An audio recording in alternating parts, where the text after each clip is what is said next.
Hi, and welcome to the Vintage Computer Federation YouTube channel. Your support helps us with creating videos just like this one and restoring vintage computers for all the world to enjoy. So please like, share, and subscribe. Thank you.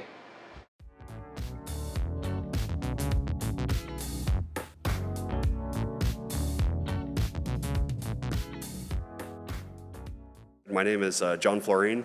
I'm going to talk today a little bit about a reproduction of a classic, one of the earliest commercial mice that I did over the last 9 months or so.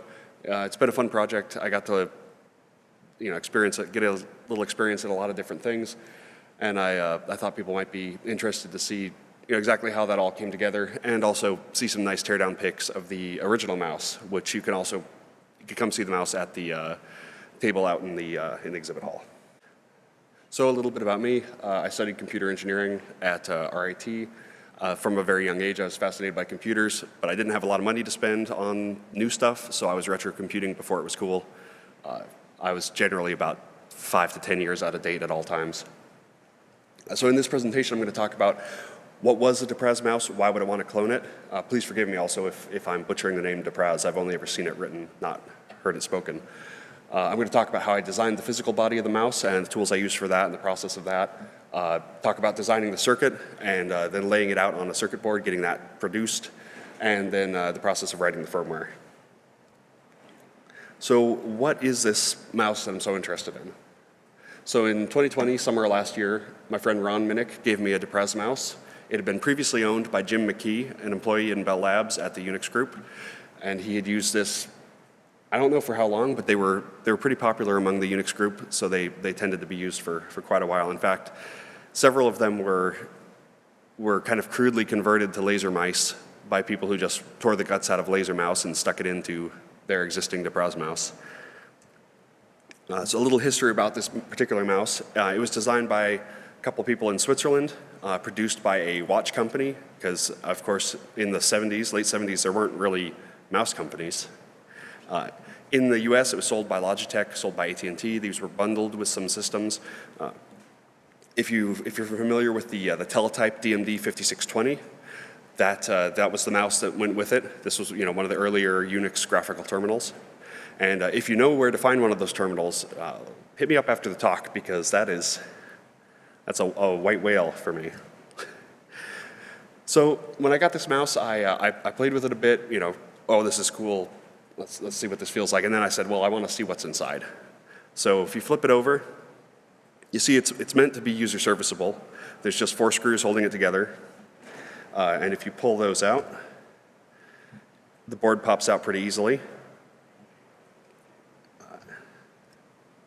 There's not much to it. It's a pretty standard circuit board of the era. A couple integrated circuits. There's a couple of optical sensors in there to detect when the encoders are moving. And then you've got a lot of pots, which I strongly recommend against tweaking if you have one, and it works, because if you tweak it too far, it stops working at all, and then you have to very carefully fiddle with it to get it back to working state. And the little optical sensors I pointed out earlier, they slip over these rotary encoders.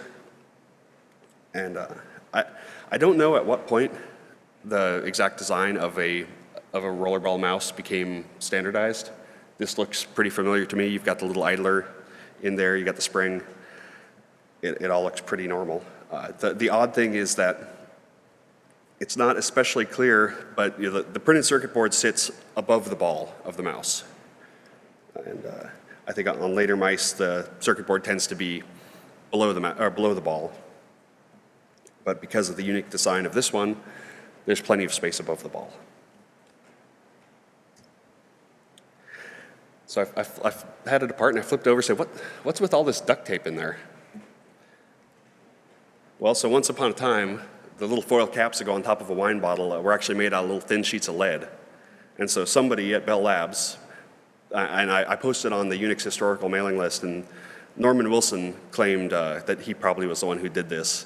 He decided he wanted a little bit more weight in his mouse. So he gathered up a bunch of those little lead caps and smashed them down and taped them on the inside of his mouse. And if you come by the table and check this thing out, it's pretty hefty. It's one of the heavier mice I've ever used.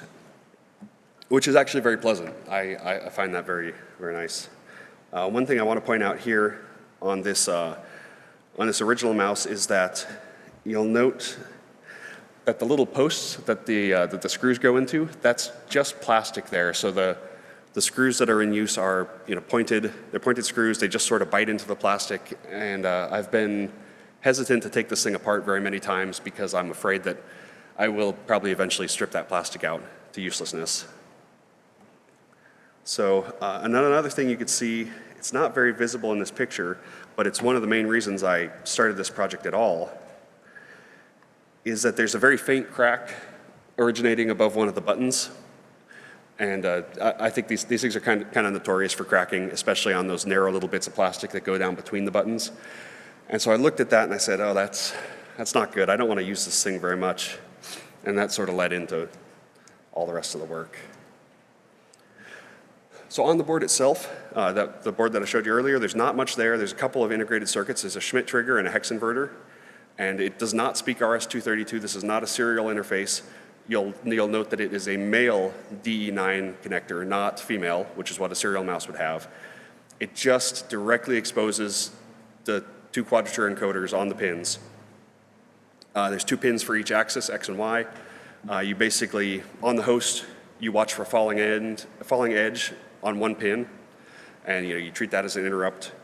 When you see a falling edge, you look at the other pin. If the other pin has already gone low, then we're moving in one direction. If the other pin is still high, then we're moving in the other direction. It's pretty easy to figure out, and then each of the 3 buttons is exposed as its own little pin. Again, there's no protocol, just watch the pin state. Then there's 1 pin for VCC, 1 pin for ground. Grand total, 9 pins. And so you'll actually find that the original Mac mouse worked in exactly the same way. The arrangement of pins, the pinout is a little bit different, but it is the identical plan. And so this was really easy to implement for your host system because, again, there's not a protocol to implement. You just watch the pins. And so this made this mouse very applicable. If you're building a computer in the early 80s, you decide you want to have a mouse, you could just go out and grab this, and it's pretty easy to integrate. So I had this mouse. I thought, this is very cool. I love the shape of it. I want to try it. Obviously, I didn't have any Unix terminals. I didn't have a teletype DMD 5620. So I had to adapt it in some way. Logitech had apparently sold an adapter way back in the day. I don't recall if it adapted it to serial or to PS2, but I've never seen one available. I've just heard that they existed. But luckily, in these days, we have these USB-capable microcontrollers. So for $5, you get an Arduino Pro Micro, and that just does the job. You take that, you take 3 resistors and a DE9 breakout, about 50 lines of Arduino C code, and the Arduino packages make it so easy to pretend that you're a mouse or pretend you're a keyboard.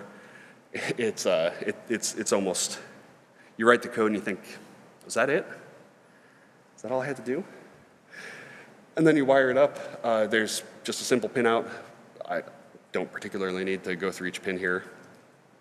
And so I wired it up, plugged it in, got the software debugged, and I tried using it on my modern desktop, 4K monitor, running Linux. It stinks. It's very hard to use. The movement does not feel very accurate at all. I think it's partly due to the worn out hardware. I think that the little spring in there on the idler is probably not as taut as it once was. But it also, the blit terminal that this was used on, and systems you would have been finding in the day, if they had a 1024 pixel wide or 1024 pixel high screen, that would be pretty high resolution at the time. I'm trying to use it on a 4K monitor over here. I found that, I guess by the time I had tweaked the software so that it moved across the screen at a reasonable rate, it looked like it was doing a little stair step whenever you moved it diagonally. It's just not particularly precise. As a bonus, it also does, this adapter I built also works with the original Mac mouse, which is good, but you have to rewire the pin out. That kind of sucks. But because I have that breakout board, it's pretty easy, but it's also not much more usable than the original Depraz mouse was either. So at this point, I started thinking about building a clone of this mouse. My initial thought was, there's a crack in the body. maybe if I'm going to try to use this thing at all, maybe I should just try to replicate the top portion of the mouse so that I could put in the replica, a 3D printed replica or something, and then keep the good original up on the shelf. So I picked up my calipers and started learning FreeCAD. I hadn't done anything drafting related since high school, and turned out you definitely want FreeCAD 20. You don't want FreeCAD 19, because there's been a lot of bug fixes since then. That took a while to figure out. But it was an interesting learning process. You start with a hemisphere, then you hollow it out, chop off the edges of it. I use these subtractive cubes to make holes for the buttons. And then once I thought I had something accurate enough, I took it down to the South San Francisco Public Library and used their 3D printer to print it out, which is very cool. Like, I wasn't aware until recently that public libraries often have 3D printers. If you're interested in doing this sort of thing and you don't have a printer, I strongly recommend checking with your local library. The first iteration was not great. I got it back, and to save time, they had printed it upside down, so you could see all the nasty support stuff at the top. And also, my measurements were not quite accurate, so I had to break off the bits between the buttons to make it fit on the thing at all. But I iterated on it a little bit, and eventually got to something that does fit properly. And along the way, I got my own 3D printer. My wife was nice enough to say, "This is your early anniversary gift, and birthday, and maybe Christmas." And then to get a modest shine like you see in this picture, it's probably about 2 hours of wet sanding. PLA is easy to work with, cheap, doesn't smell as bad as ABS, but it is not easy to smooth out.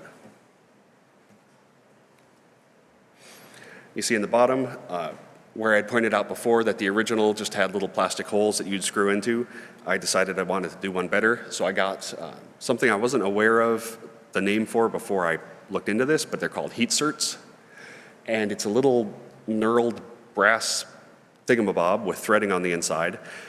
And you basically line it up with the hole that you've printed, and you take your soldering iron and you jam it into the brass, and it melts the plastic and sticks these little heat certs in there. Plastic re-solidifies, and it stays in there pretty well.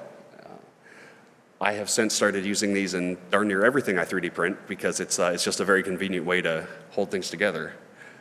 I ended up going with M2 hardware for everything, just because you need something small, and it's easier to standardize. Now, it was when I started to look at designing the base that things really had to change. Now, on the original mouse, I'm not going to go all the way back, it's quite a ways back, but on the original mouse, the buttons are soldered to a flexible PCB that is attached to the front of the main board. But that was only really possible, given the way the pins are aligned on these switches.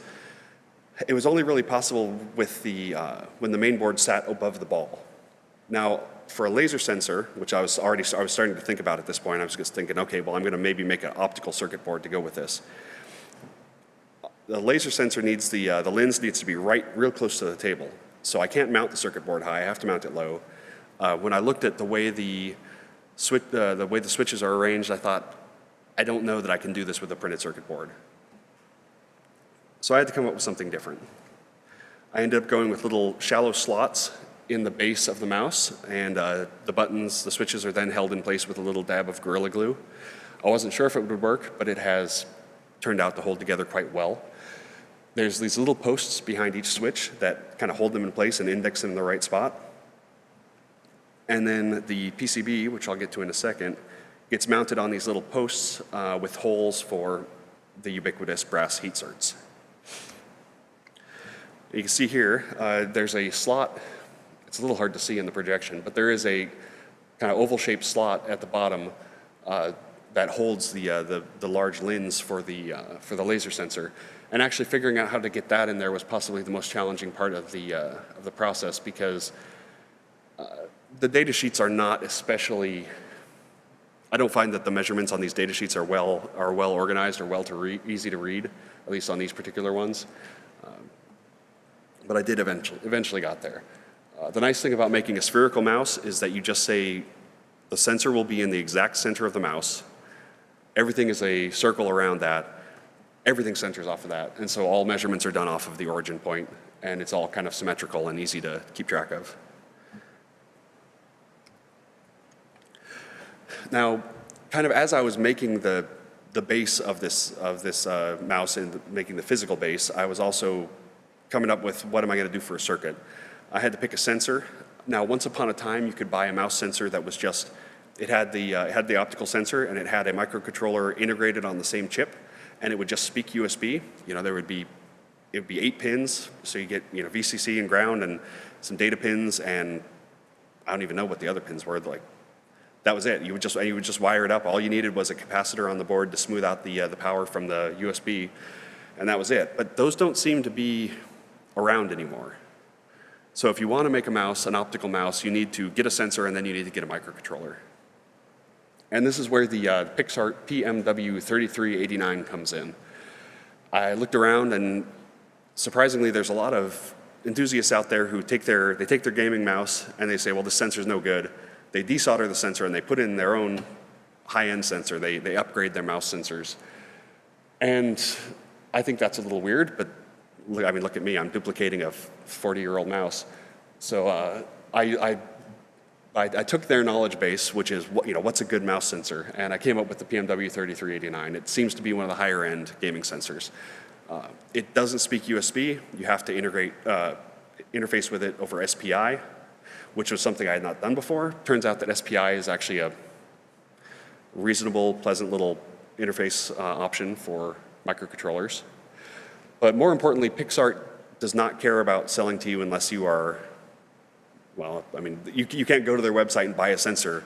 I couldn't even get hold of somebody on the phone. I assume that you have to have, a volume of tens of thousands before they're really interested in speaking to you. But AliExpress came to the rescue, and for $13 a piece, I could get these things shipped over from a seller in China. I don't know where he got them. That's not my concern. But it came with a lens and took only a month to arrive. So now, having picked the sensor, I needed to pick something to interface with it. And in 2021, this was kind of challenging. It still is kind of challenging. Try to find a microcontroller, you were going to be pretty constrained. I would have liked to get the Atmega 32U4, but I ended up getting the PIC16 F1454, which is a 14-pin DIP packaging. I mainly settled on that because it was available, and most other microcontrollers were sold out everywhere that I looked, or most microcontrollers that had USB support, rather. It turns out that I have not enjoyed working with the USB libraries that are provided by Microchip for their PIC systems. I've kind of been a little spoiled, I guess, by how easy it is to just say, do some USB stuff on an Arduino. But once you've picked the microcontroller and once you've picked the sensor, there's really not a lot involved in wiring them all together. You need a few pull-up resistors for the switches. You've got to have a couple of capacitors to smooth out power in various places. Then I decided to go with jumper headers for connecting the buttons and the USB cable and in-circuit programming. We'll see those all in a minute. The one twist was that the mouse sensor wants 2 volts, and the data sheet is very specific. It wants something between like 1.8 volts to 2.3 volts. I was not willing to chance running it on USB 5 volts, although I have seen people who've done that on this particular sensor. I just can't imagine it's particularly good for the longevity. At this time, I was still trying to go for all through-hole components because a lot of people really do not like to solder surface mount. I don't mind it particularly. I spent 2 summers soldering surface mount components. It holds no terror for me, but through-hole is nice. So I found a little through-hole voltage converter that would, 3 pins, drops 5 volts to 2 volts, perfect. That's power. But at this point, I'm running the PIC at 5 volts. I didn't go with the low power variant, the low voltage variant. Running the PIC at 5 volts, I need to communicate with the sensor which is at 2 volts.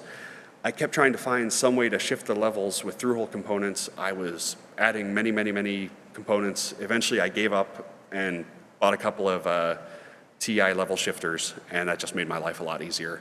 eventually you have to suck it up and go with surface mount for some things.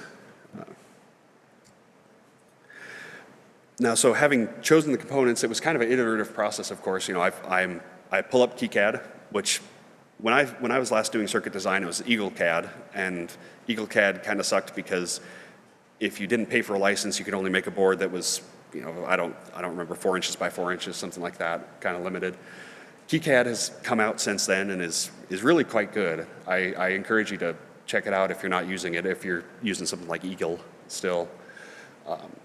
So I was basically laying it out as I was choosing components. I was, you know, all it really comes down to is you look at the data sheet for the controller, the microcontroller, you look at the data sheet for the sensor, and it says you need a capacitor here, you need this voltage here, and you just kind of pick it from there. So I was laying it out and selecting the accessory components as I went. The schematic itself, like I said, is really quite easy. You can see there, the big block on the left is the microcontroller. The block on the lower right is the sensor. I've got a couple level shifters in between. I mean, that's it, really. There's a resistor in there or two. The more challenging part was laying out the PCB. And this is especially interesting because this PixArt sensor, I mean, everybody's, you know, since you're 8 years old or whatever, you know that an integrated circuit has pins that go doot, doot, doot, doot, doot. They're parallel to each other across the chip. On this mouse sensor, they're offset, so it's on one side, on the other, on the other, on the other, on the other. So I ended up having to make a custom footprint for that in KiCad, which is not that bad. It's a lot easier than I thought it would be. KiCad, again, is quite nice for this. The more challenging part was finding a data sheet which actually had all the information I needed. PixArt has a tendency, they want to give out very limited data sheets that have very limited specs to the general public, and then if you buy the product, then they'll give you the one that actually tells you all the commands you need, all the dimensions and everything. I did eventually find that one. And then, of course, the other challenge for laying out the PCB is that the sensor needs a big old cutout under it because it needs to poke the sensor down through the board. And that makes the routing kind of difficult because, you know, there's a big hole in the middle of my board and I can't route any pins or any wires through there. So I only have a narrow space above and below to route wires from one side of the board to the other. This is how it ended up. And of course, it wouldn't be a proper PCB design if I didn't screw up at least one set of wires to begin with. In this case, it was SPI data lines. I had them swapped. I eventually had to buy one of those $15 logic analyzers on Amazon in order to debug it. I highly recommend those as well. I wasn't aware that they existed. I was getting prepared to buy a new oscilloscope because I couldn't figure out what was wrong. And then somebody said, just buy this $15 logic analyzer. It will do everything you need. So before you go buy an oscilloscope, buy a $15 logic analyzer. You can see in this picture, you can see how the pins are offset on the sensor right there in the center. You can also see the hole. We've got the microcontroller over on the right. We've got, on the bottom right, we've got pins for in-circuit programming. On the very bottom, we've got the USB connectors. And on the left, we've got the headers for the switches. And then the top right, we have a stylized picture of Peter Weinberger, who was a manager at Bell Labs Unix group, and they made a tradition of putting his face on everything. So I put his face on here as well. On the underside, there's not much to see there, just the lens for the sensor and one of the level shifters. Now, having built the circuit, I get one problem and one reason I was going for through-hole.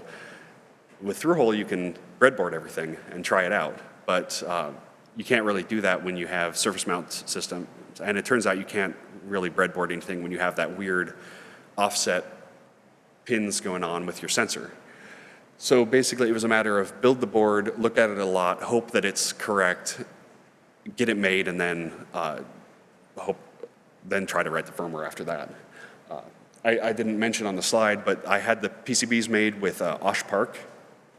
It was $18 for a batch of 3. The turnaround is really good.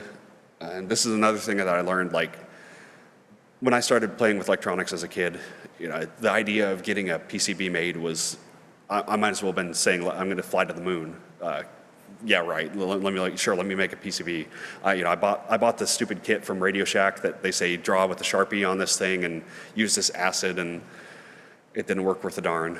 But yeah, these days, Osh Park, it'll get you in a week and a half. So the firmware turned out to be a weird mixture of easy and difficult. Most of it was based on a demo from Microchip that you write it to this microcontroller, and then you plug in the USB, and it moves your cursor in a square on the screen over and over again. So you take that and you hack it apart, and you say, okay, well, this is the part where I'm going to put in the values that I read from the sensor. Most of the new code that I actually had to implement is for talking to the sensor. I was not familiar with SPI before I went into this, but it's actually pretty straightforward. It's basically like you are exchanging a value from a register on your microcontroller to a value that's in a register on the target device. As you write to it, you get back the result. I'm explaining it quite poorly, but it's really pretty straightforward for exchanging small numbers, small values back and forth between embedded systems. The problem is that there's too many different names for the pins in SPI, MOSI, MISO, SDI, SDO, SDA, and I swapped them. So I had to cut some traces before I got it working. But once I had the SPI actually working, I was able to refer to some Arduino code that was at this GitHub repository where someone had used one of these, they'd used one of these sensors to upgrade a Kensington Expert mouse trackball. And although he was using Arduino, the code made it very clear that this is the steps that you need to take to initialize. Here's how you say hello, here's how you set the configurations, here's how you start pulling back motion data. That plus the data sheet that I wasn't supposed to see because it was supposed to be for paying customers only was enough to get the motion data flowing from the sensor back to the microcontroller. And then you just screw the board onto the base with my old friend, the heat certs again, and you see the switches are attached via little pigtails that I've soldered on, and then there's the pin headers that connect to the board. Once you put it all together, set it next to the original. It doesn't look exactly the same. It's not nearly as shiny, but if you come by the booth, I think you'll see that the proportions are more or less correct, and it's a whole lot sharp. It's a whole lot smoother to move on an actual modern machine. But I'm not going to talk about the name. It's a very stupid pun, and it's hard to explain well. But there was a few things I had learned in going through this. I hadn't really designed much stuff in the way of like actual circuit design for quite a while. I would say after seeing some of the projects that are out there today, this is still hardly should be counted as circuit design. It's really more of slapping a couple components together. But even for something as simple as this, good data sheets are critical. And when you have to design your own like physical components, like printed circuit boards and 3D printed cases, dimensions on the dimensions on the data sheets are very important, and it's like that plus a good set of calipers will really do you a good job.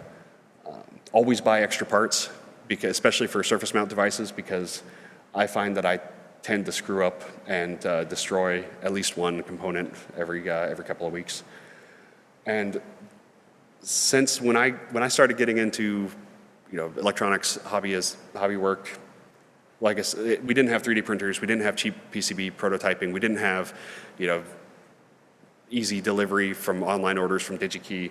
It's huge. It's so much easier now than it once was. And I had initially started thinking about this. I was still thinking in old-fashioned stuff. I was said, okay, I'm going to get some perf board, and I'm going to lay out my prototype on there, and I'm going to, and then how will I make this the case? Well, maybe I can find somebody with a mill. Maybe I don't. No, it's 3D printers. Just use a 3D printer. Although availability of parts has gotten a lot better, some stuff is still surprisingly expensive. Each of those switches is $6. And that means that the switches alone cost more than everything on the printed circuit board. Microcontroller, capacitors, sensor, all of it. But the sensor itself is also $13 and only available from sketchy sellers in China. There's still a few things I'm trying to figure out. It wouldn't seem complicated to get source code up on GitHub, but the way the microcode IDE likes to arrange stuff, there's just directory on directory on directory, and figuring out how to clean that up and what to commit and what to not commit has been, I haven't gone digging into that. I'm thinking that it might be possible to reduce the number of level shifters on there if I swapped out for a low voltage PIC variant instead, just run everything at 2 volts, and then shift up to talk to the USB. And I'm trying to decide if I want to just open source this design, or I don't think I want to get injection molding going, but if I wanted to like send people kits, maybe open source the design and send people kits. Basically having, I put some time in this. It was a very fun thing to do, a very fun project. If people thought it was cool, I would like to be able to let people get one of their own. Open sourcing is great. But if you were going to try to make one yourself, there's a lot of stuff you have to pull together. You need access to a 3D printer. You need to order the sensors. Then you need to order the rest of the parts. Then you need to get the boards manufactured, which is a minimum order of 3. Then you have to populate them. And if you don't like soldering SMD, that's a challenge. Then you're going to need a crimper to put together the USB cable with the pin header socket on the end. So I would say that my first mouse probably cost me about $1,000 to put together, when you count up all the crap that I bought. The later ones have been a lot cheaper, but there's a lot of upfront stuff you need. That more or less concludes what I'd put together here. I wanted to thank Ron Minnick for giving me the original mouse. Thanks Stefan Reinauer for kind of inspiring me, because he was working on his awesome Amiga SCSI board clone. You should go check that out if you haven't seen that. I was watching him do that. I said, I could probably do something. If he can do that, I could do something this simple. And he also provided some early 3D prints. And then my wife, Muskan, got me the 3D printer, and then she hates the sound of me sanding on the couch as I sit there for 2 hours trying to wet sand this stupid thing as she's trying to watch TV. But she puts up with it. So with that, I guess if there's any questions, otherwise I think this has been a pretty short presentation, so y'all can get back out to the floor. Question, yeah.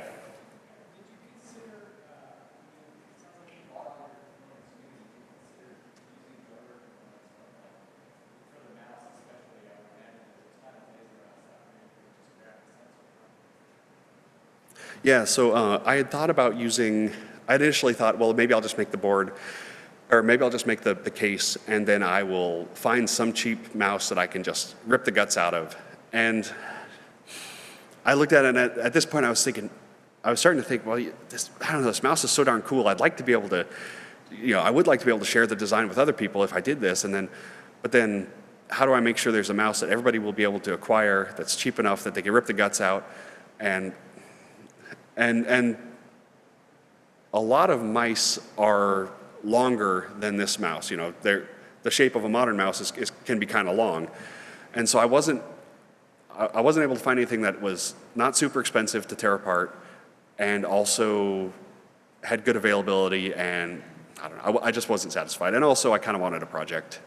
But yes, Ron and Stefan both said, John, why don't you just cut up an existing laser mouse and just stick that in? What are you doing? I think Ron had actually converted an original to an optical mouse for somebody else at some point by doing exactly that. He got a cheap optical mouse, gutted it, jammed it in there in some fashion, and it worked.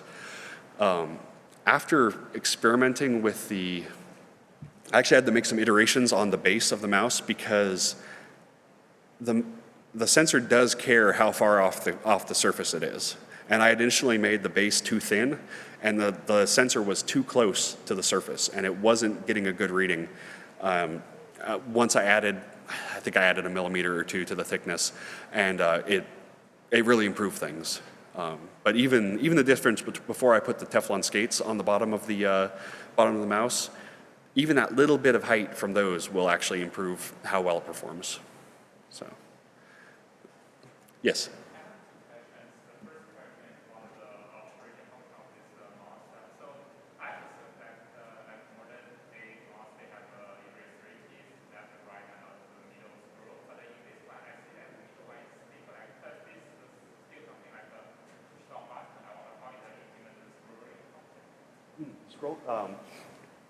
So the scrolling is kind of an issue, right? Because back in the day, even though our screens were so tiny, we still went ahead and put a nice chunky scroll bar there, and you could just click it and drag it.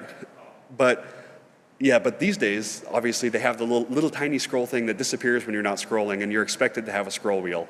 That has been a challenge for using it. I used this mouse that I made the replica, and I used it for several months until the RSI, that means I can't really use any mouse for long, came back, and I had to stop using it. But I used it for quite a while. It was a hassle sometimes to scroll, because I did have to grab that stupid little thing and move.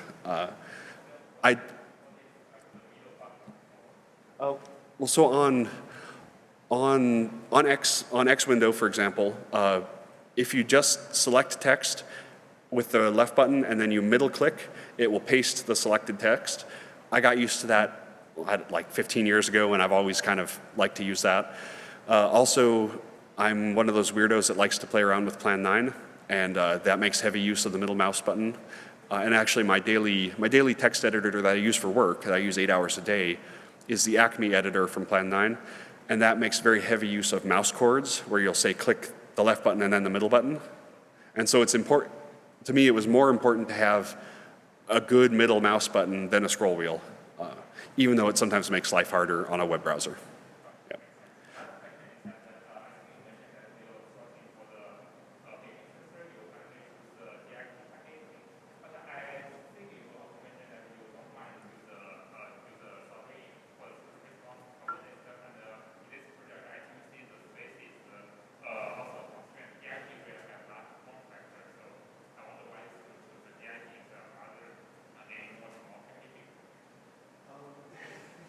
Yeah, basically, I think the choice of a DIP microcontroller came down to I had chosen that kind of early on, back when I was still trying to do everything through hole.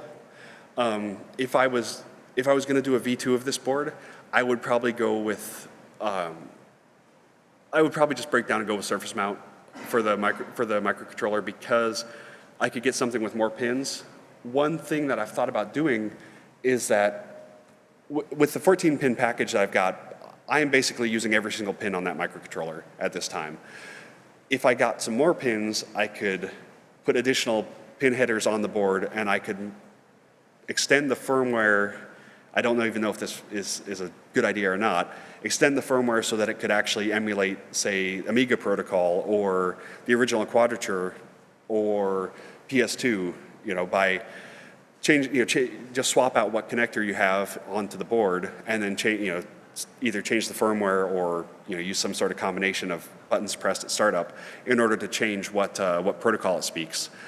So yeah, I think if I was going to do a V2, I would definitely go with probably a surface mount pick. Yeah. Making it what? I thought about that too.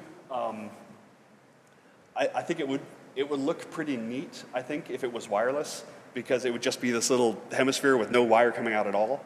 It would look cool. But